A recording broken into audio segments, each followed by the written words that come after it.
what I'm going to demonstrate today is this disappearing hourglass quilt pattern that is from Missouri Star, and Joanna Doan has demonstrated this on her website, so you can go there and look at it. But what you start with is two 10-inch squares, and every step of this, the most important thing is measuring accurately and cutting accurately. I found that out from experience. So you have the two 10-inch squares, you put them face to face, and then you sew a 1/4 inch around the whole square. And then the next step is cutting from corner to corner, and this needs to be accurate too, point to point. Having this rotating mat sure helps a lot. So you do that, and then you end up with 4 half square triangles, and you put those together in an hourglass shape. So you have this hourglass block. That's the next step. So I'm going to put these aside. And okay, what I said about measuring is very important, as I found out. I had this 14-inch ruler, and so what I did to make it easier for me to measure things is I put a strip of masking tape to show the 14, or actually it's 12 3/4 inches. That's how wide I want all my blocks to be. But the easiest thing I did was mark the middle of the block, because not all my blocks were the same size on each side. So I've got the center in the top and the center in the bottom. And then I just line that up with the center of the block. So if my blocks are not even on both sides, it'll even it out. So this one is a little bit, see, just took a little bit off. And do all the sides on that. But it saved me a lot of time by having the masking tape on here, so I didn't have to keep counting. And this one is quite a bit different on this side. So that's a bigger strip. And some of them I've found had a lot more difference than that. Depends on how accurately, I guess, I cut the first time. But having the accurate sizes every step of the way is very important. Plus, these being cut on the bias, they can kind of stretch a little bit too. So one more cut.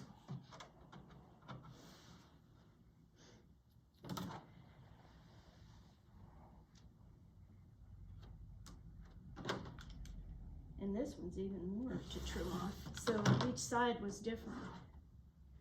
But that's a pretty good piece. Okay, so what you need to do at this point is you need to measure your block and divide it by 3. So on this one, my block was 12 3/4, so I divided by 3, and that makes it 4 1/4, the thirds. But you don't cut anything till you go to the next step. You have to measure from the middle 1/2 of that 4 1/4. So that would be 2 1/8. Now this is where it's real important to get it accurately Here comes measured. the tape again. Yeah, more tape. So 2 1/8, and I put the tape real close to that so I can see where the line is, and I'm line it up in the middle. So sometimes the middle of this block won't line up, so I just line it up at the top and the bottom. And after you're real sure that's right, you cut your first cut. And then you rotate it, and you cut your second cut. So you're going to do 4 of these cuts.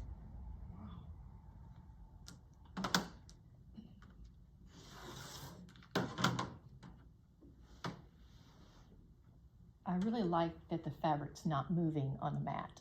I like it too. Yes, yes. Yes, because if it moves, it wouldn't cut accurately.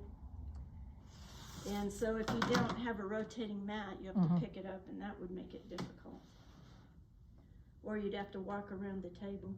And I like how you move it every time, because I would be tempted to try to keep it and myself move around it, but instead you move it to your right side every time. So now, one of the things that I found that helped me a lot was I have this board. What do you call this?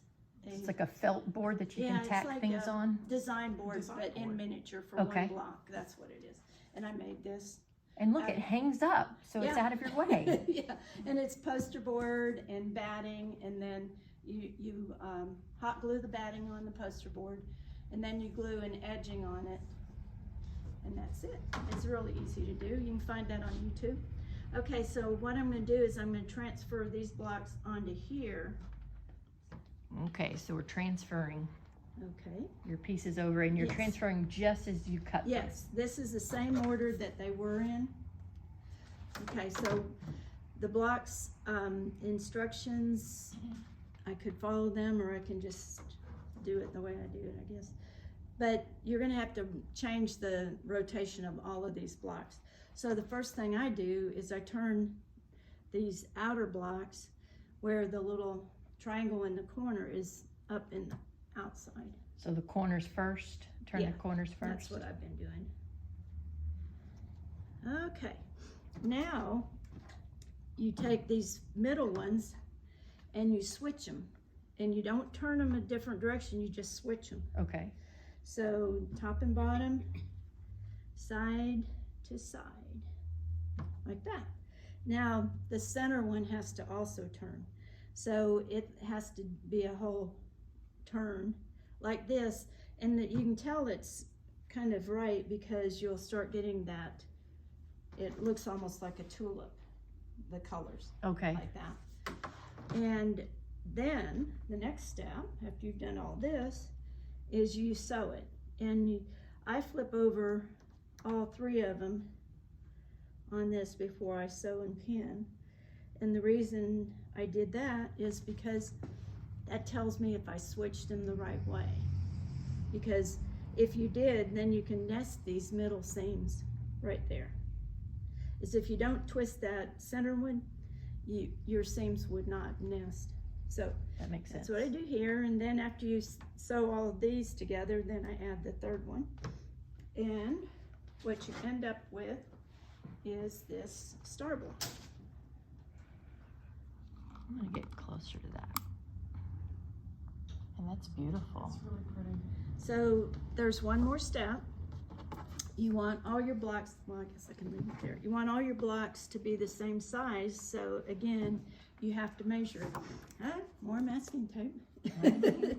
But I marked the middle on this one also, so that I'm sure that both sides are the same. So that's a different This is square a that you're different size, using. yeah. This is the 14-inch ruler, and this is the 12.5-inch ruler. Okay, So I measure that, and then I trim. I do just the same as I did before. I rotate it, measure it, and trim if I need to. I'm centering it on the center of the block. okay. And so here on this side, you see a little, it needs to be trimmed off for that. As long as I line up on the center block, I should be, or the center of the block, it should be correct.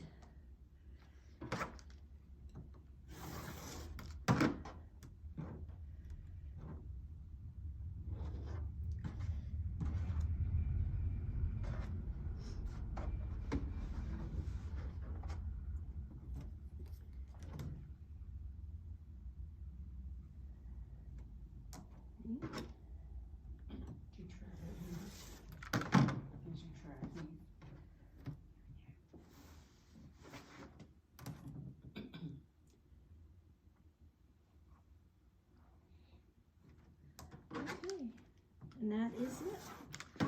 And I'm finished. Nice. So this is a sample layout. You can lay it out any number of ways, but this is one that I think I'm going to use. So I have the contrasting darks and the pinks. My granddaughter wanted pink and purple, so that's what I'm working on. And there's some other blocks here that are different colors. But I love the star effect in the middle. And that's it. It's beautiful.